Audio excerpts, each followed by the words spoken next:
मैं आज आप लोगों के लिए एक बहुत इंपॉर्टेंट चीज लेकर आया हूं, क्वेश्चन वर्ड प्लस इन्फिनेटिव। आज एकदम से आपको सीख के जाना है। ये चीज just in conversation we use, correct, we use such phrases, such words, such structures in our day to day communication. आज हम पढ़ाने जा रहे हैं क्वेश्चन वर्ड प्लस इन्फिनेटिव।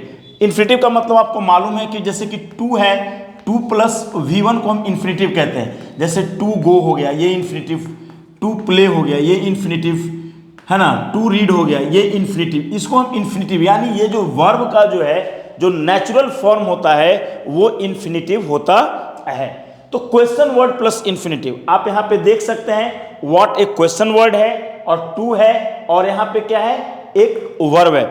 यानी अगर आप ये देखें कि ये क्वेश्चन वर्ड है व्हाट, और उसके बाद इन्फिनेटिव टू रीड लगा हुआ है। इन्फिनेटिव का मतलब मैंने अभी बताया कि इन्फिनेटिव का मतलब होता है टू प्लस V1। तो व्हाट टू रीड का क्या मतलब हुआ? व्हाट टू रीड का मतलब हुआ क्या पढ़ें। व्हाट टू रीड, क्या पढ़ें। जैसे मैं बोलूं कि क्या खाएं, तो what to eat. What to read, क्या पढ़ें, what to eat, what to play, है ना, ये इस तरीके से। तो व्हाट टू रीड, क्या पढ़ें। जैसे एक सेंटेंस हम आपको बता रहे हैं यहाँ पे, what to read, what to read is not decided. क्या पढ़ें, यह जो है कि निश्चित नहीं है। What to read, what to read is not decided. अब मैं एक चीज यहां पे बता रहा हूं, दो चीज मैं आपको बताऊंगा, एकदम समझिए। बहुत जस्ट मैंने आपको क्या बताया, मैंने बताया कि ये जो कन्वर्सेशन है आपका, डे टू डे कन्वर्सेशन जो करते हैं, ये सारी चीजें जो है, ये जो फ्रेजेस हैं, ये जो वर्ड्स हैं, बहुत ही इंपॉर्टेंट हैं आपके लिए, और इनका आप यूज धड़ल्ले से करते हैं। मैंने कहा व्हाट टू रीड, क्या पढ़ें, ये वाक्य का यही सब्जेक्ट हो गया। व्हाट टू रीड ही वाक्य का सब्जेक्ट है, कोई और सब्जेक्ट नहीं है। मालूम क्यों? देखिए, हमेशा एक बात याद रखो कि जो ऑक्सिलियरी वर्ब होता है, ऑक्सिलियरी वर्ब से पहले अमूमन जो सब्जेक्ट होगा वो ऑक्सिलियरी वर्ब से पहले रहेगा, या जो वर्ब है ना, वर्ब है ना, वर्ब मेन वर्ब से पहले रहेगा। तो ऑक्सिलियरी वर्ब से पहले क्या है, व्हाट टू रीड। माने सिंपल सेंटेंस में अगर इंटेरोगेटिव है, क्वेश्चन वर्ड है, तो सब्जेक्ट से पहले ऑक्सिलियरी वर्ब रहता है। ठीक है, ये तो सबको मालूम है, आप लोगों को मालूम है। तो what to read is not decided, यानी क्या पढ़ें जो है कि निश्चित नहीं है। डिसाइडेड का मतलब क्या हुआ, निश्चित। जो नहीं जानते हैं बिल्कुल लिख लीजिए decided. What to read is not decided. क्या खेलें, व्हाट टू प्ले, है ना, what to play was under consideration. Under consideration एक वर्ड मैं आपको पढ़ा रहा हूं, अंडर कंसिडरेशन। अंडर कंसिडरेशन का मतलब होता है विचाराधीन। विचाराधीन का मतलब हुआ कि ये भी डिसाइडेड नहीं, अभी विचार के अधीन है। ठीक है, मैंने लिखा what to play was under consideration. क्या खेलें, यह विचाराधीन था, यानी इस पे विचार ही नहीं किया गया था। यानी कुल मिला के आपको क्या सीखना, व्हाट टू रीड, क्या पढ़ें, व्हाट टू प्ले, क्या खेलें, what to eat, I don't know, what to eat, I don't know, क्या खाएं मुझे नहीं मालूम है ना। एक सेंटेंस और अपने तरफ से लिख दे रहा हूं मैं यहां पे, एक व्हाट टू ईट का सेंटेंस अलग से मैं लिख दे रहा हूं, इसमें नहीं है लेकिन फिर भी मैं समझाने के लिए। जैसे व्हाट टू ईट है ना, व्हाट टू ईट का मतलब हुआ क्या खाएं। ध्यान से समझिएगा इस चीज को, कोई मुझे हड़बड़ी नहीं, आपको हड़बड़ी है तो एक और बात है, मुझे हड़बड़ी नहीं है। ध्यान से समझिए, व्हाट टू ईट मैंने एक नया जोड़ा है। व्हाट टू ईट का मतलब क्या खाएं। मैंने दो सेंटेंस दिया, ये दोनों सेंटेंस का जो सब्जेक्ट है व्हाट टू रीड है, व्हाट टू प्ले है। मैं ऐसा क्यों दावा कर रहा हूं, क्योंकि ऑक्सिलरी वर्ब बिल्कुल इनके बाद में आता है, इसीलिए सब्जेक्ट है, इसमें कोई आई वी यू सब्जेक्ट नहीं है ना। तो मैंने कहा व्हाट टू ईट, जैसे एक सेंटेंस में लिखा व्हाट टू ईट, क्या खाएं, है ना, व्हाट टू ईट। मैं इन्हें मिटा दे रहा हूं, आपको ये तो बिल्कुल समझ में आ ही गया होगा मैंने जो पढ़ाया। और यहीं पे सेंटेंस में इस ये वाला जो सेंटेंस है व्हाट टू ईट वाला, मैं यहीं पे लिख दे रहा हूं। व्हाट टू ईट का मतलब वो क्या खाएं। जैसे देखो what to eat, what to eat, है ना, what to eat will be difficult, क्या खाएं कठिन होगा। What to eat will be difficult,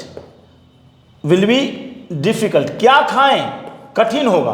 what to eat will be difficult, कठिन होगा। व्हाट टू ईट, क्या खाएं, विल बी डिफिकल्ट, कठिन होगा, यानी कुछ भी खाना कठिन होगा। What to eat will be difficult. मेरी बात समझ में आ रही है? आगे बढ़ते हैं हम लोग, अब नए चीज की तरफ आते हैं। हम ऐसे भी सेंटेंस को कर सकते थे, what to eat, I don't know, एक सेंटेंस हम इस पर भी बना दे रहे हैं। लिखिए, देखिए मैं इस पर दो चीजें बना रहा हूं, यानी हम सेंटेंस को ऐसे भी लिख सकते हैं। जैसे हम बोले आई डोंट नो, है ना, I don't know what to eat. देखिए मैं इस फ्रेज को ऐसे दे दिया, what to eat, what to eat, यानी आपको जो एक्सप्रेशन है वो किसी भी तरीके से आ सकता है। I don't know what to eat, मुझे नहीं मालूम मैं क्या खाऊं, है ना, यानी इस सेंटेंस को हम ऐसे भी लिख सकते थे, what to eat is not known to me, हम ऐसे भी लिख सकते थे। What to eat is not known to me भी लिख सकते थे। क्या लिख सकते थे? देखिए जो जो संभावनाएं हैं मैं सब कुछ लिख दे रहा हूं आपको। व्हाट टू ईट हम ऐसे भी लिख सकते थे, व्हाट टू ईट, है ना, व्हाट टू ईट, है ना, what to eat is not known to me, is not, मुझे नहीं मालूम है, is not known to me. हम इस सेंटेंस को ऐसे भी लिख सकते हैं, what to eat is not known to me, या I don't know what to eat. समझ में आ रहा है या नहीं आ रहा है? चीजों को समझिए। चलिए ये चीजें समझ में, इसको मैंने 3 तरीके से लिखना सिखाया, सॉरी एटलीस्ट 2 तरीके से, ये तो अलग सेंटेंस ही हो गया था कि what to eat will be difficult. अब इसी सेंटेंस को what to eat will be difficult for me, क्या खाएं मेरे लिए कठिन होगा, फॉर मी। चलिए मैंने फॉर मी दे करके सेंटेंस जो इनकम्प्लीट सेंस दे रहा था मैंने उसे कंप्लीट कर दिया, यानी अब इसको कंप्लीट सेंस में आप पढ़ेंगे तो what to eat will be difficult for me, क्या खाएं will be difficult for me, मेरे लिए कठिन होगा। ठीक है, अब यहां पे आते हैं हम लोग, why to help them, why to help them मतलब क्यों उन लोगों को मदद करें। इसका मतलब हुआ क्यों उन लोगों को मदद करें, यानी उन लोगों को क्यों मदद करें, है ना, क्यों उन लोगों को मदद करें, क्यों उन लोगों को मदद करें, या उन लोगों को क्यों मदद करें। Why to help them, why to waste money, है ना, why to go there, why to sit here. चीजों को पकड़िए, मैंने यहां पे 2 ही लिखा है वाई से, लेकिन मैं बोल रहा हूं उन चीजों को देखिए। यही सबसे इंपॉर्टेंट चीज है अंग्रेजी में। हमेशा एक बात याद रखो कि बड़ा काम के लिए सोचते हो तो तुम्हें भी एफर्ट बड़ा करना पड़ेगा। तुम अगर ये सोचते हो कि नहीं, तुम जस्ट एक छोटा सा एफर्ट करके तुम बड़ा चीज करना चाहते हो, ये पॉसिबल नहीं है। बड़ा चीज के लिए बड़े एफर्ट करने होते हैं। Then you have to make constant effort to make your English better. Correct? If you are ready to make your English better, of course, I am always along with you. Right? So you please, you have the opportunity to learn English. You have the opportunity to make your English efficient, to make your communication skill very effective. So you please avail of the opportunity here. So why to help them? क्यों लोगों को मदद करें, क्यों उन लोगों को मदद करें। एक सेंटेंस हम बना रहे हैं, वाई टू हेल्प देम। ये अपने आप में क्या है सो समझो। वाई टू हेल्प देम, देखो मैं ऊपर में लिख रहा हूं, why to help them, why to help them, why to help them, उन लोगों को क्यों मदद करें, है ना। Is not known to me, is not known to me, मुझे नहीं मालूम है, इसका मतलब हुआ is not known to me, मुझे नहीं मालूम है उन लोगों को क्यों मदद करें। Why to help them is not, यहां पे देखो वाई टू हेल्प देम, है ना, why to help them is not known to me, मुझे नहीं मालूम है उन लोगों को क्यों मदद करें। Why to help them is not known to me, है ना। वाई टू वेस्ट मनी, पैसे क्यों बर्बाद करें, है ना। Why to waste money, why to waste money लिखा हुआ है ना, why to waste money on such items, such items. ठीक, देखो यहां पे why to waste money on such items, यानी ऐसे आइटम्स पे, ऐसे सामान पे पैसे क्यों बर्बाद करें। Okay, I don't no, I don't no, मुझे नहीं मालूम है। आई डोंट नो मतलब आई डू नॉट नो। इस चीज को सेंटेंस में सीखो। Why to waste money on such items, I don't know. या इस सेंटेंस को तुम और कैसे बोल सकते हो, I don't know why to waste money on such items, I don't know why to waste money on such items. समझ में आ रहा है या नहीं। वाई टू वेस्ट मनी, ये चीज को समझो। तुम क्वेश्चन वर्ड में देख रहे हो, वाई है क्वेश्चन वर्ड है और इन्फिनिटिव है टू हेल्प, टू वेस्ट। हम तुम्हें यही चीज सिखाना चाहते हैं, ठीक है ना।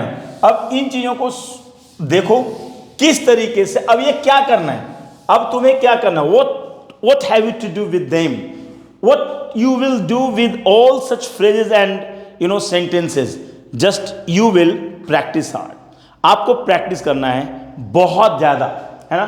तब क्या होगा कि all these expressions will be firmly imprinted in your mind and you would be able to speak English without making any effort. Means you have not to translate the sentences from Hindi to English, correct? What you just do right now, you just make the sentence from Hindi to English. Means the work of translation in your mind, what happens there? In your mind just takes place, correct? In your mind occurs, correct? So what you have to do? Now you have to just practice hard at your home and just let the sentences come out effortlessly. There you have not to make any kind of effort. So where to spend summer break? है ना, गर्मी की छुट्टी कहाँ बिताएं? गर्मी की छुट्टी कहाँ बिताएं? गर्मी की छुट्टी कहाँ बिताएं? समर ब्रेक मैंने जानते ही हैं, गर्मी की छुट्टी। तो where to spend summer break, देखो यहाँ पे where to spend summer break, देखो मैं क्या लिख रहा हूं, समर ब्रेक, है ना? Where to spend summer break is not decided, is not decided, यह तय नहीं है, निश्चित नहीं है, तय निश्चित, है ना? Where to spend summer break, break मैंने लिखा, देखो यहाँ पे break BREAK, where to spend summer break is not decided, ठीक है? Where to use this word, है ना? यू मस्ट नो, देखो एक सेंटेंस में लिख रहा हूं, यू मस्ट नो, देखो देखो देखो देखो, you must know where to use, है ना? Where to use this word. अब तुम देखो, तुम्हारा जो अंग्रेजी है ना, your English is going to be effective, correct? You are going to be impeccable in English language. Impeccability matters a lot. Impeccability matters a lot in any field. If you are having impeccability in English, of course, people will respect you. People will definitely, they will appreciate you for having remarkable talent in English. Correct? So what you have to do? You have to learn all such phrases, all such words, so that you may use them in your day-to-day conversation. हमेशा एक बात याद रखो कि तुम क्या सीख रहे हो, what you are learning English. और इंग्लिश जो है, इंग्लिश I mean जो ये भाषा है, ये इतना आसान है, मैं कहता हूँ बिल्कुल आसान है, बस थोड़ा थोड़ा प्रैक्टिस करते जाओ, है ना? तो देखो मैंने एक सेंटेंस दिखाया तुम्हें, where to speak summer break is not decided, you must know where to use this word. देखो मैंने ये where को पूरा यहाँ लेकर के चल दिया, ठीक है ना? यानी you must know, है ना? तुम्हें अवश्य जानना चाहिए where to use this word, माने कहाँ इस वर्ड का यूज करें तुम्हें अवश्य जानना चाहिए, है ना? You should know, you must know, मतलब किसी तरीके से यहाँ पे हमें चीज़ों को आप देख सकते हो, मैंने कैसे किया है। अब how to speak fluent English, या how to speak fluent English, देखो यहाँ पे मैं बिल्कुल सेंटेंस लिख रहा हूं, how to speak fluent English, है ना? How to speak fluent English, है ना? Has been a tough job for many of us, many of learners. चलो लर्नर्स माने जो सीखने वाले हैं। Wow, very good sentence I have written. Actually देखो, एक्चुअली ये चीज़ों ना वेराइटी लॉ, है ना? So here on my YouTube channel you will be getting a variety of things, correct? You will be getting a variety of things on my YouTube channel. So what exactly I want to tell you is, you please focus on learning all such things. These things are going to take you to the zenith of success. So how to speak fluent English, यानी धारा प्रवाह अंग्रेजी कैसे बोलें, has been a tough job for many of learners. यानी एक tough job रहा है बहुत सारे सीखने वालों के लिए। धारा प्रवाह अंग्रेजी बोलना एक कड़ा काम रहा है, टफ जॉब। यहाँ देखो टफ, TOUGH, टफ है ये, टफ जॉब, TOUGH, TOUG, जिसको टफ पढ़ते हैं। तो how to speak fluent English has been a tough job for many of learners. Many of learners मतलब बहुत सारे लर्नर्स के लिए धारा प्रवाह अंग्रेजी बोलना एक कड़ा काम रहा है, एक बड़ा दुरूह काम रहा है। अगर यहाँ पे ही लिखते तो है होता, काम है। अच्छा, फ्लुएंट इंग्लिश धारा प्रवाह अंग्रेजी बोलना, तो तुम लोगों ने देखा किस तरीके से हमने बनाया है। अच्छा, मैं तुम लोगों से एक चीज़ और मैं कहता हूँ, मालूम इस पूरे लाइन का सब्जेक्ट कहाँ है? तुम्हें मालूम है? देखो, इस पूरे लाइन का सब्जेक्ट जो है ना, ये यहाँ से ये पूरे लाइन का सब्जेक्ट है। How to speak fluent English has been a tough job for many of learners. Correct. How to make delicious food, स्वादिष्ट खाना कैसे बनाएं। How to make delicious food, है ना। How to make delicious food, delicious DELICIOUS। एक चीज़ तुम देखो, मैं बता रहा हूँ, देखो अभिषेक उपाध्याय आज कैमरा लेकर के मोबाइल से रिकॉर्ड कर रहा है। तो अब मुझे नहीं मालूम कि कैसा रिकॉर्डिंग हो रहा है, अब तक आलोक शुक्ला करता रहा है, लेकिन आज जो है कि अभिषेक उपाध्याय है। तो how to make delicious food, स्वादिष्ट खाना कैसे बनाएं। अब ये सेंटेंस मैं तुम्हें सिखा रहा हूं। हाउ टू, है ना, हाउ टू मेक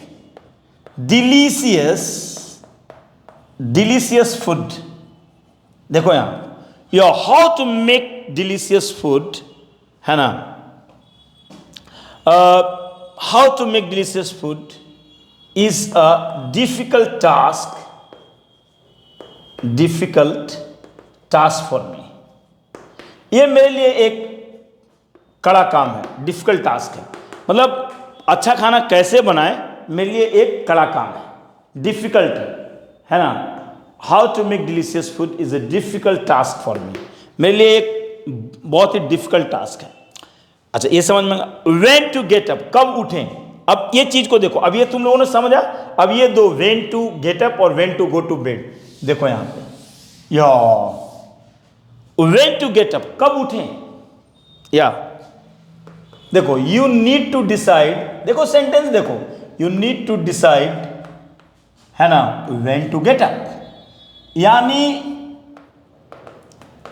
तुम्हें क्या करने की जरूरत है, तुम्हें ये डिसाइड करने की जरूरत है। यू नीड टू डिसाइड, तुम्हें डिसाइड करने की जरूरत है क्या चीज, व्हेन टू गेट अप, कब उठें या तुम्हें डिसाइड करने की जरूरत है। When to get up, when to get up, या आई डोंट नो, या when to go to bed, कब जाएं मुझे नहीं मालूम। चलो मैं सेंटेंस दूसरा लिखूंगा, you need to decide when to get up, okay, या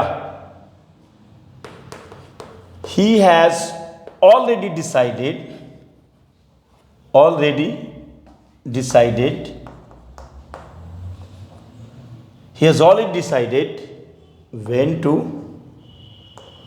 when to go to bed, कब सोने जाओ उसने पहले ही डिसाइड कर लिया है। he has already decided when to go to bed, go to bed का मतलब होता है सोने जाना, go to bed, है ना।